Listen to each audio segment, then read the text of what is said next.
Siyanamukela nonke la eGagasini eThekwini endaweni emnandi la kukhona ulwandle. Sihlangene ngoSukuma Ndoda Sakhe la sizibuza khona ukuthi indoda kulezi insuku ikuphi, ngoba siyafisa ukuthi amadoda abe neqhaza libambayo, more especially kulezi khathi nakulezi insuku la kukhona ubunzima nobudlobongela obuningi. Kodwa phakathi kwethu ngiyafisa ukuthi angihambi ngedwa, ngihamba kanye nobaba okuyena okhona la endaweni, osuka endaweni eziphethwe ngamakhosi, osuka endaweni lezi siyayisithi zingaphansi kobukhosi. Kanti futhi ngihamba nomfundisi la ngoba bengenzela ukuthi kuhlanganwe eke sizwe ukuthi kulezi indawo eziphethwe amakhosi nalezi ndawo esicabanga zineinsizwa, zinamabutho, kwenzakalani ngoba amadoda siwaboni, kanye futhi nasendaweni la kukhonzwa khona ukuthi kwenzakalani uma amadoda engasakwazi ukuphumela la. Ngizonibanikeza bayithule abahlonishwa engihamba kanye nabo. Mhlonishwa, sibingelela emakhaya, siyabonga baba Macingwane, siyabonga leli thuba esitholayo. Ngingungubane CS Ngubane oyinduna ngaphansi kobuholi bamaqadi kwiqadi traditional council ngaphansi kwenkosi uMngcobo eMzinyathi eNdwedwe. Ngiyabonga baba umbovu. Ngizocela njengoba soyithulile nje ube uyachaza ukuthi kwenziwa yini ukuthi amadoda singawaboni, ngoba asiwaboni nalawa asuka emakhaya esasithi zinsizwa, amabutho, asiboni nje lutho. Kukhona izinto eziningi ezenzakalayo. Ake ubeke kafushane ukuthi acashe phi wona lawe besithi amabutho noma izinsizwa emakhaya. Macingwane nabalaleli emakhaya, mhlawumbe umuntu engathatha leli thuba akusho ukuthi mhlawumbe ngaba isikhathi nje singaba sincane, kodwa umonakalo awusuki la ukude kakhulu. La usuka khona nala kufanele sikhona siubheke khona, la khona kuyekiwe izinto esikhule ngazo emakhaya. Khona umfana ebeqala esuka ebuncaneni akhuliswa, kube nezigaba abefakwa kuzona nokubuthwa, kube khona usekuleli ibutho manje, usekuleli ibutho manje kunanezingqwele, kunabantu abakhulisayo ukuthi insizwa fayikhule kanjani, nokuthi uma umuntu wesilisa noma umfana uziphatha kanjani. Manje ke kuhambe kwahamba kwagcina abantu sebelahlekelwa mhlambe yisiko. Abantu sebelahlekelwa yisiko. Sebelahlekelwa yisiko. Ukuthi ngenye indlela isiko lalahleka. Nani enikhona endlini yobukhosi noma ebuduneni nangakwazi ukuyigqugquzela nto? Mfundisi, ake uzethule bese uyachaza ukuthi kwenziwa yini sangawabona amadoda kodwa siyayisiwabona ethandaza. Angibingelele emakhaya ababukeli, umfundisi le uMuntuza uMajola eThekwini. Ngiyabonga sihlalo baba ubheka impi Mchunu wenhlangano yamadoda Sukuma Sakhe. Njengabefundisi ngiyakusho ukuthi njengoba silapha nathi sizohlaba lona ikhwelo lokuthi noma sikhona emasontweni kodwa indoda kuyadingeka ukuthi ibonakale emphakathini, futhi neqhaza layo libonakale, iqhaza elidlalayo lokuvikela ezindoda. Kusho ukuthi nihlaba ikhwela lana, niyalihlaba kodwa emasontweni, ngoba phela emasontweni kukhona amadoda akhona ukuthi awavele, ngoba isikhalo esikhulu la ezweni ukuthi alizwakali izwi lamadoda. Kwenzakalani enkonzweni? Enkonzweni ila khona engicabanga ukuthi sekuyiyona ndawo ethembeke kakhulu eyakha umuntu wesilisa, ngoba iproblem esibhekene nayo yokuthi emasontweni uma nawo amadoda emancane ukuvela ngasemasontweni akatholi ukwakheka, kodwa emasontweni ila khona sesifuna ukuphuma ke manje ngaphandle, broadly siphume ngaphandle, singahlali ngaphakathi emasontweni, sakhe indoda sigcine lapho, kodwa siphumele emphakathini yethu ukuthi kuvikeleka abesifazane, kuvikeleka abezingane, namadoda abe nezwi. Before siyetiyeni ake niphendule le mbuzo, laba abakhona ke mfundisi esontweni niyabazisa yini ukuthi abahambe benze iimpact eindaweni zangakubo na? Iqiniso lizothi sihlalo Macingwane akakaneli, noma umsebenzi siwenza njengoba ngikhona la ezumfundisi ingxenye yenhlangano iSukuma Sakhe Ndoda, ukuthi sizoqeqeshwa, ngoba kakhulu ukuqeqesheka komqondo womuntu wesilisa. Kodwa niyabazisa ukuthi abaphume bayovele ngaphandle bakwazi ukuyimpacta ingaphandle. Ake sizwe kuwena baba Nduna? Baba Macingwana, siyabazisa abantu ukuthi cha abaphume bakumele umnsizwa futhi sibazise ukuthi kuphi indoda engafanele isibandakanye nakho. Sibatshene nangokwesiko.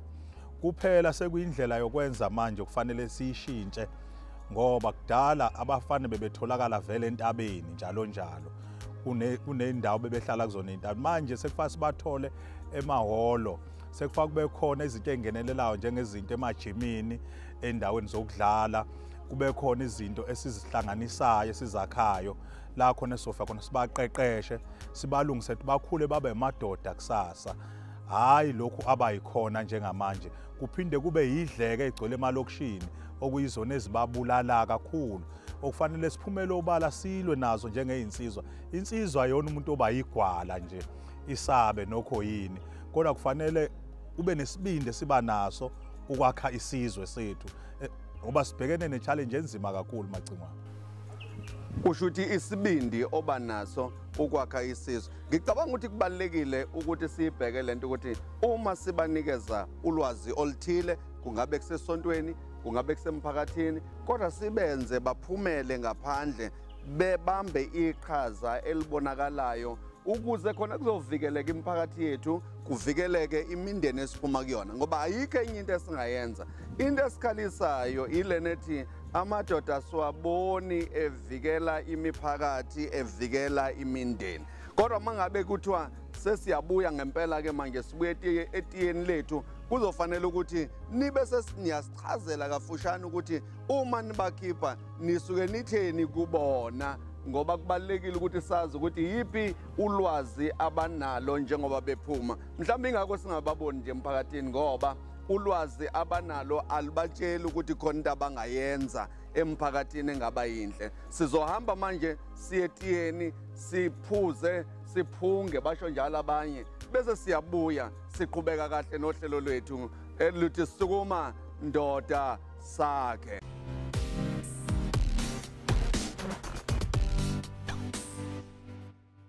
Nako ke phela sesibuyile futhi sibuya etiyeni nangu ngubheka impilo kaMchunu oshayela lolu hlelo. Ngihamba nabahlonishwa ababili, oyedwa umfundisi, oyedwa yinsizwa esuka emakhaya, induna esuka emaqadini. Siyabonga kakhulu. Mhlambe kulolu daba nje kade sikhuluma ngalo ake sibuyele kulona kancane sikuzwe ukuthi uthini benze njani mangabe senibalungisile esontweni. Niyabazisa yini ukuthi abaphumele ngaphandle benze impact? Siqala inhlelo nama ward councillor ukuthi siphumele ngaphandle emphakathini nabafana ababazalwane ukuya emphakathini abanye abangakhonzi nangokwama sport ukuze sikwazi ukuthi uma sinabo sixoxa noma nangeyingcindezi sithole nezinto ababhekana nazo ezabantu besilisa ingaba isemakhaya, kungaba izinto ezenzeke emphakathini, kungaba izikhalazo ezithize, sibe nokusebenzisana okuhle ne-community ngoba la emasontweni bancane kakhulu abantu basemphakathini abeza ngaphakathi. Uma thina befundisi singabaqeqeshi bese siphuma siye kubo sivele kubo ukuthi nanti usizo esingaba nalo ngoba sinali inkolelo ethu umuntu emengabe akheke kakhulu emqondweni ikhona into enhle engaphuma noma ngabe kuthiwa akasebenzi banikezwe amathuba okucixwa ngokomqondo ukuthi ngaphandle kokuvaleleka la emqondweni mhlambe uze ugcine uzifake ebugebengini noma uzifake entweni ewubungozi noma uzifake entweni ewudlame nakhu ongase sikulekelele ngako isonto. Kusho ukuthi ngenye indlela kufanele ukuthi amasonto siqale phansi senze uhlolo luvo lokuthi ngempela kungabe ayaba inezingcenye la kukhona khona abesifazane bodwa, kukhona khona amadoda wodwa, axoxisane ngokuthi uma siphuma samadoda siya ngaphandle sizoba ne-impact engakanani ngoba kubalekile ukuthi sibathole labantu bamasonto. Oqala wawukubona indoda ivele isho ngomkhuleko nje, isho ngomkhuleko nje emgwaqweni, isho ngomkhuleko nje nihlalele mhlambe nihambe ebhasini ivele isho ngomkhuleko nje, okuyithi ngenye indlela kukhona lento eyayibenza ukuthi bazi ukuthi kukhona into okumele bayenzile kanye nomphakathi. Kunjani la kunina Nduna? niyabagqugquzela ukuthi bavele benze impact emphakathini noma cha? Macingwane siqinisekisa kakhulu ukuthi akube yona into yokuqala esiyenzayo ukuthi sibacije ukuthi bavele emphakathini. Ukhumbule ukuthi njengobuholi bomdabu ingqinamba esibhekene nayo inkulu kangakanani. Ukhumbule ukuthi nomhlaba uqobo kade unganikezwa umuntu ongaganile ongenayo unkosikazi. Manje abanye baganiwe, abanye bancane, abakhekanga abakhulisekanga nokuthi yini umfazi, yini unkosikazi, fa umphathe kanjani unkosikazi. Uthola ukuthi kunodlame ngaphakathi edlini ngoba umuntu omunye usuka kuyi-single parent ngolimi enisisebenzisayo njengamanje, akamazi akazabona ukuthi uhlala kanjani ubaba nomama. So thina njengobuholi bomdabu ukuthi simtshengise ukuthi cha, akuhlalwa kanje noma kwenziwa lokhu nalokhu nalokhu uma ufuna ukukhula. So ingakho sithi-ke ukufisa kakhulu ukuthi akusaphathwa induku njengakudala manje. Impe sesibhekene naso ukuthi sakhe umuntu okomqondo. Ukhumbula ukuthi kuqala bekuphoqeleka ukuthi umfana umqoqe ngenkani, umthathe ngenkani, umbuthe ngenkani. So njengamanje sekufanele sibanxenxe ngoba kunalento yobulungelo yamalungelo ongathi kusho ukuthi ngeke indlela uzama ukuthi kuqala kwakulula ukubutha ngoba wawukwenza nangenkani umuntu umbutha uzomnikeza umqondo omuhle wokwenza izinto kahle. Kodwa manje into eseyinilimaza yilena ethi wonke umuntu unelungelo. Kakhulukazi kunjalo sihlalo, wonke umuntu ulimaze kakhulu indaba yelungelo, singaligxeki nokho. Ukhumbula ukuthi insimbi kuze uyenze iqonde uyayishisa. Khona la bekufaka khona umfana umshise, umzwise ukuthi cha indoda izoba nje umfana angabi intekenteke, angabe udama. Indlela uthi wena Mbovu ilungelo leli linikezwe bonke abantu liye lalimaza. Ukube bekuvunyelwa nje uhulumeni akadedele nje akavumela ukuthi makukhona umfana ongagobeki kufakwe umlilo akwazi ukugotshwa kahle. Kubaluleke kakhulu lokho ngoba ukubona ukuthi nase emalokishini la sifinyelela khona ukuthi cha la sesiyadingakala isandla esithe uqina kuze lento iphele. Omunye uthola ukuthi uyahweba, uhweba nge-scrapyard udayisa nehunga khona la, ngeke umenze lutho ngoba unento okuthiwa yilungelo and uthothenye uyenzele emzini wakhe kodwa ubulala isizwe esingekho emzini wakhe esingaphandle. Yini lena nisebenzisa ukushisa nigobe umuntu kwenzela mhlambe sizokwazi ukuthi sibazise ukuthi hayibo leyo nto eyiba nomsebenzi wenza yini lenivamisa ukuyisebenzisa? Ukhumbule ukuthi kungekuningi kodwa umfana mawusunayo entabeni akasekho phambi kukanina noyise, seninodwe entabeni ningabafana. So manje imbona ukuthi ngathi uthe ukuba ntekenteke nizoke nimiyeka abanye abafana bethu kumqiniqinisa noma ngokudlala kudlalwa khona. Uqinisa ngani nje? Angifuna ukukhuthaza elenduku Macingwana kodwa basuke bengcweka ngenduku, bengcweka nangamankomane nje beshaya isibhakela. Lo mfana ugcine sesesimeni ngoba uma uvikela umuzi wakho Macingwana khona la kufanele khona usebenzisa induku. Ukhumbule Macingwane ukuthi manje abantu eThekwini sebebanjwa umuntu ephethe umbese ngoba akasekho umuntu ohamba ephethe induku eThekwini. Kodwa mangase ubona umuntu ebanjwa eceleni kwakho uphethe induku ungalimana ujikijele esijungujungwini. Uthi asidedele uhulumeni induku ayiphathwe ngoba uyakwazi ukuqondisa. Induku ayiphathwe eThekwini. Uthi mayiseqondile angakwazi ukuphumela ngaphandle abe isibonelo esihle. Mayiseqonda usezophumela ngaphandle sesibonele esihle Macingwane. Ngiyakuzwa Mbovu ke. Uthi uMbovu hayi asidedele sibathi induku ukuze khona sizokwazi ukuqondisana kahle ngoba ayikho into egotsha umlilo ungekho. Mfundisi, umthandazo kwena kuhamba kanjani? Mina ngingathi nje abantu sivula izandla emasontweni kakhulu ukuthi abeze futhi nathi siyaphuma siyakubona ukuthi sakhe ingqondo ngoba thina lapha emasontweni okwethu ukucabanga kakhulu sinenkolelo ukuthi uma sakhe ingqondo yomuntu nokucabanga nokubhekana nesimo ngoba ukungabi khona kwemisebenzi ezinye izinto esithi masiphumile siyakubona abantu ababafana siyithola ukuthi babhekene nazo nalezi zinto zokuthi omunye ukhuliswa umama kuphela ubaba engekho obaba bengabonakali begcwele amathafa nanokuthi siyakhuthaza. Mfundisi uthini ngale kaMbovu yenduku? le ukuthi ngathi khona okufanele kugotshiswe uthini wena ngalapho nje ngendaba angeke angeke sivumelane phela ngiyaye ngizwe nithi nina niyayinithi angazi induku kushaya nikufaka evesini uthini ngale mbovu yenduku ngeke sivumelane nombovu ngoba ukhuluma kwilevel yakhe yokuthi akushawa uma ngaphinda kushawa abantu umshawa umuntu enenkinga umbangulaka mina bengithi asibhekane nenkinga esengqondweni kakhulu kubantu besilisa from emncane from boys to men ila siqala khona emasontweni nje sinegaba ngenyanga ethize la sibhekana khona nabafana bebancane kahle lapha esontweni umuntu uqalwa eku-Sunday school kodwa uhlelo olukhulu namhlanje olusibekela kwaSukuma sikhulume Ndoda noma Sukuma Sakhe Ndoda sibekwe ukuthi sesifuna ukuphuma ngaphandle emasontweni sibakhe nje abantu ngophandle ukuthi baze bazokhonza enkonzweni kodwa vele sibakhe ngaphandle nje bakhule bakwazi ukusebenza kahle babonakale sifuna indoda la indoda isukume ibonakale yakhe kube khona into eyenzakalayo emphakathini uthi umfundisi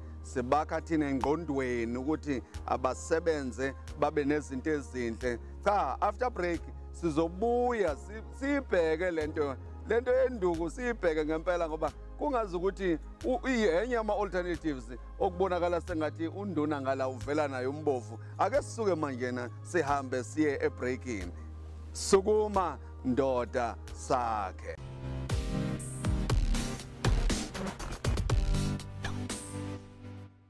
Sukuma Ndoda Sakhe kuliqiniso ukuthi njengoba kade sisetiyeni nje ngiye ngazibuza ngaziphendula ukuthi yini yenza ukuthi umfundisi asabe uma induna ikhuluma ngokuthi isibhaxu siyalekelela silekelela ekuqondiseni okugwegwile noma sigwegwise okuqondileyo uma ngabe usethu induna uma ngabe khuluma uthi hayi insimbi uma ngabe ifuna ukugotshiswa kahle kuyayifaka umlilo umfundisi ngiyabona ukuthi sengathi wena usaba amaphoyisa kuleyo ndaba kodwa ngiyafisa manje ukuthi sidlulele ekutheni nina ke njengoba nikhona lana niveli ngani emphakathini la ePhoenix kukhona into eziningi ezenzekile kuleli viki elidlulile la eThekwini kukhona into eziningi ezenzekile kuleli viki elidlulile abekupha amadoda onawo nduna abekupha amadoda onawo umfundisi ngiqale ngako nje umfundisi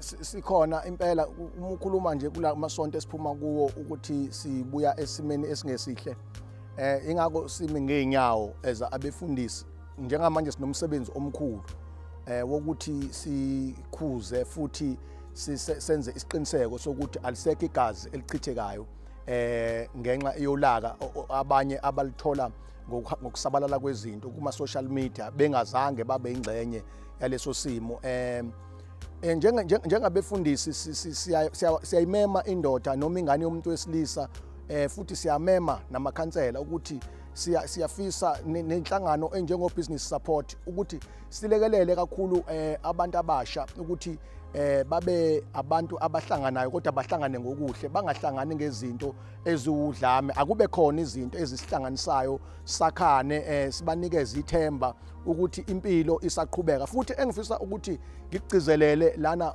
macingwana ukuthi komama babesifazane noma ngabe ubaba womntwana wayengakhokhelwanga noma umntwana wayengenzelwanga izinto kodwa muvumele ubaba ayidlale indima kababa enganeni yomfana ngoba izingane zabafana ziyayidinga ibaba uthi la khona ubaba ezodlala indima ukuthi ingane yomfana ayikwenzi lokho njengobaba unalo iqhaza olidlalayo kumfana wakho khona manje noma ngabe kuthiwa uyamzala ngokwenyama noma umzali ngokwenyama kodwa ingane yomfana ingako siphumile sila kulenhlangano ethi Sukuma Ndoda Sakhe ukuthi ngenye indlela usuthi wena mfundisi manje na kukhona okunye ukudlulela phambili ukuthi ukuvela kwethu kucindezelwa ukuthi abanye balaba abafowethu ababakhuleliseleyo abavuma ukuthi badlale indima yabo yobubaba kuneyinkinga ezinkulu nje emakhaya amacingwana ukuthi owesifazane metholisene ingane nomfana umfana ngokuthi mhlawumbe akasebenzi omunye mhlawumbe uyasebenza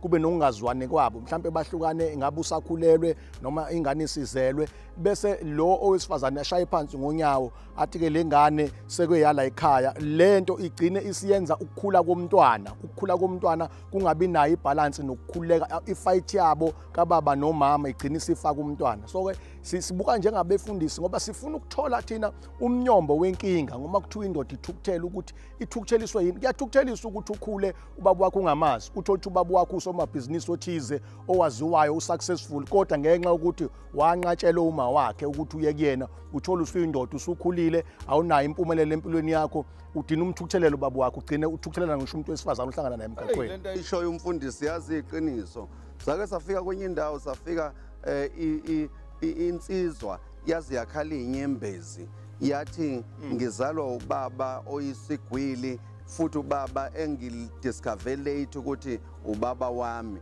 ekwakhelenwe naye ebengingatshelwa ngaye kwangikhathaza ukuthi ngikhula kanzima kangaka kanti ngabe ubaba unezinto ngabe ungikhulisa kahle ukuthi lento ishoyo yenye yezinto ezenza ukuthi amadoda angaveli la sithola khona omama beingane zawo kanye nabo bengabanikeza ilungelo lokuthi babe obaba kwaba into enzima kabi ngempela nje ubusho nje wakhala inyembezi ekhaliswa yikona lokho uqhamuka nendaba enkulu ya kuyinto esibhekene nayo enkulu engizovala ngokuthi nabesifazana babambisane nabesilisa noma nemindeni ukuthi uma kunengane yomfana letha lona babwayo mashona kodwa uma ephila ayibe nelungelo ingane lokubonana nobaba wayo ubaba adlale indima musu kuyilethi ingane kubaba wengane ngoba naku usuthi ingane isikuhlule isingene kulabantu ababizwa ngokuthi amaphara ngoba labo bantu abekho kahle izingane zethu zinabo baba leza ingane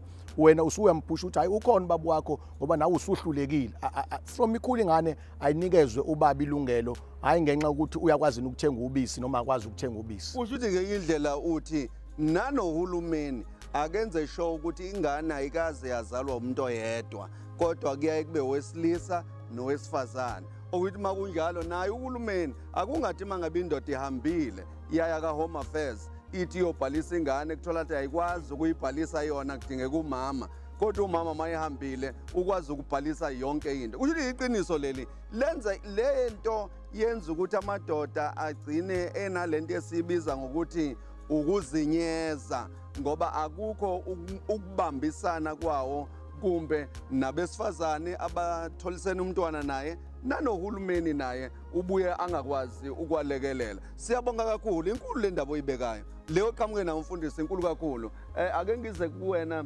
embofu macingwana mhlambe angizokumba kakhulu la endabeni le yomntwana kodwa kumbi khona ukuthi umntwana akhule ngaphansi komzali oyedwa especially umntwana mayikhula ngaphansi kwamama khona okuningi agcine ngakubonanga omama bake bathi banezinseka bayezwela ezinto eziningi bagcina bengakwazi ukuthi bazibambe ziqine kakhulukazi mabe ngekho abafowabo eduzane omalume abazokwazi bemgade lo mntwana ukhumbula ukuthi ngibalekela lokho ukuthi umntwana ungakubo kwesifazana indoda yamthenga umntwana mayimfuna so akekho umntwana ohamba mahala ngenze ukuthi ke ngingagcini ngingenelela bese ngiphikisa okunye ngikumele ukuthi abantu abahlawula ingane zabo abazikhokhela abazilobole abazithatha ingane umuntu angafiki nje inja mayidla amaqanda abafike phela bakulowo mndeni bezolungisa lalophutha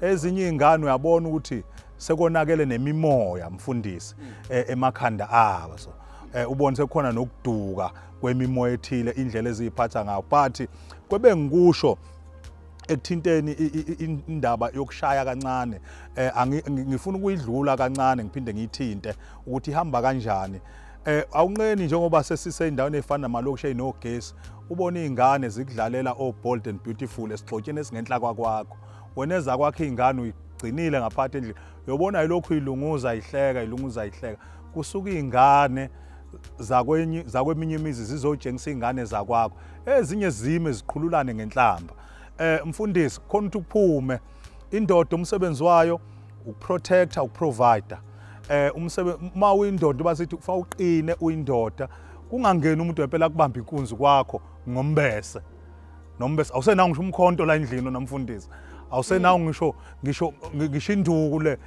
awusenayo induku sibuze hawu nidlwengulwe ngani lapha ekhaya bebephethe umbese uba bekhona naye ukhonjwe ngombese hey indaba enkulu ayibekayo inzima kabi le nto mfundisi yazi umbovu uyamuzwa uthini uthi umbovu cha labantu obazwelayo abakhokhe phela ingane lezi azikhokhelwa ngithi usho njalo umbovu ukuze khona kuzoba khona noma ngabe kuthiwa sesixabene thina mina uxabene wena umfana uxabene nentombazane kodwa mawazi ingane yakho le hamba uyikhokhela ukuze khona uzoba nesandla esihle kuyona ngicabanga ukuthi iyabhalansa lento kodwa ekubhalanseni kwayo ifika ekutheni yini kanti le yenza ukuthi amadoda acashe amadoda acashiswa amalungelo amaningi akhona mhlambe einganeni njengoba umbovu echaza nje manje uthi umbovu ukufica ingane nje zimile ngasesigxobeni sakwakho kukhanya ngisho ugesi zibukisa ingane zakho ubold and beautiful sasithi thina sisakhula sasithi ubold and bloodful lokho kwenza ukuthi lento yenza indoda igcine seyikhonkobalile yacasha kodwa ngiyayizwa lento enishoyo futhi lento enishoyo ayidlulele ebantwini ethi nje madoda sukumani velani sakhe ake simadoda madoda sukumani sakhe siyabonga kakhulu kulolu hlelo lwethu usukuma ndoda sakhe namhlanje obelishayelwa yimina ubheke impo kaMchunu ngikanye nombovu ngikanye nomfundisi uMatshola